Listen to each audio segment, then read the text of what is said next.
One of the scenic and geological wonders of the world is the Grand Canyon in northern Arizona. The Grand Canyon is a huge gorge cut by the Colorado River over millions of years, and the work of the Colorado River is far from complete. Each day, the river and the forces of weather combine in a process that continually widens and deepens the Grand Canyon, leaving a magnificent spectacle whose beauty and grandeur remain unparalleled by man. Its history is 1,000 times longer than our own, and its future just as long if we remain true to our convictions. While the future of the Grand Canyon is still shrouded in mystery, its creation was fairly simple to discover. According to the How Stuff Works website, there isn't much mystery about how the Grand Canyon was made. It was eroded. In his book, Grand Canyon, A Monument to Catastrophe, Steve Austin notes that the volume eroded out of the canyon is approximately 1,000 cubic miles.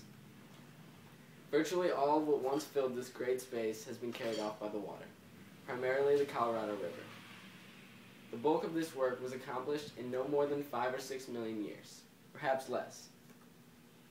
It may seem hard to believe, but the formation of the Grand Canyon was one of the most easily discoverable pieces of information about it. In contrast, the exploration and cataloging of the canyon's vistas and varieties of animals was a process that took many years. On the WordPress website, I found that because of its scenic and scientific value, the area was designated a national park in 1919. In 1975, the Grand Canyon National Park was enlarged. The National Park Service states that today the Grand Canyon is nearly 280 miles long, over a mile deep, and it varies in width from over a mile to 18 miles. The canyon has several different climates stacked on top of each other. From top to bottom, the climates get warmer. Near the top, where it's the coolest, there are blue spruce and aspen trees. Lower down, there are yellow pines. On the floor of the canyon, where it is desert-like, most of the plants are cacti. The walls of the Grand Canyon reveal 21 different layers of rock. Each layer was formed by sedimentation. When living things in ancient seas died, and their shells accumulated in the bottom along with sand or mud, they were gradually compressed into rock. The oldest visible layer was formed about 1.7 billion years ago, and the youngest dates to about 235 million years ago. Many of the latest products of evolution, more than 1,500 plants and 400 animal species, still survive at the canyon today. If you include the upper reaches of the Kabob Plateau on the North Rim, this small area of northern Arizona includes zones of biological life comparable to the ones found as far south as Mexico and as far north as Alaska. The species come in every shape, size, and temperament, ranging from tiny antlions dwelling on the canyon floor to 1,000-pound elk roaming the rooms. While it may seem hard to believe, the Grand Canyon has spent most of its existence unbothered by human hands. The history of the Grand Canyon extends millions of years into the past, but human exploration of it is fairly recent in contrast with the age of the canyon itself. From the Grand Canyon Explorer website, I learned that Captain Garcia Lopez de Cardenas became the first European to see the Grand Canyon in 1540. But it was not until 1869 that John Wesley Powell would conduct the first formal boat trip down the rapids of the Colorado River and through the gorge. A number of different tribes have lived in or around the canyon, and some still do. As stated on the Grand Canyon website, the Havasupai tribes still regard the canyon as their place of emergence and the place in which their dead return. The tribe believes that they gathered their strength from the land, which to them is sacred.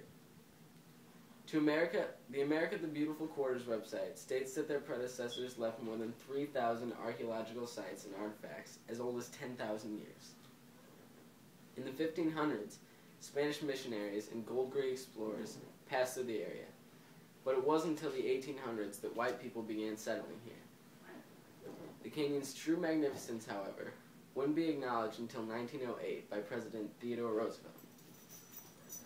According to the Grand Canyon River Outfitters Association, the Antiquities Act would be the source of President Theodore Roosevelt's authority to alter the Grand Canyon's federal designation from National Forest and Game Reserve to a national monument. When Theodore Roosevelt visited there in 1903, the canyon moved him to say, "Leave it as it is. You cannot improve on it, and man can only mar it. What you can do is keep it for your children, your children's children, and for all those who come after you as one of the great sights which every American, if he can travel, should see."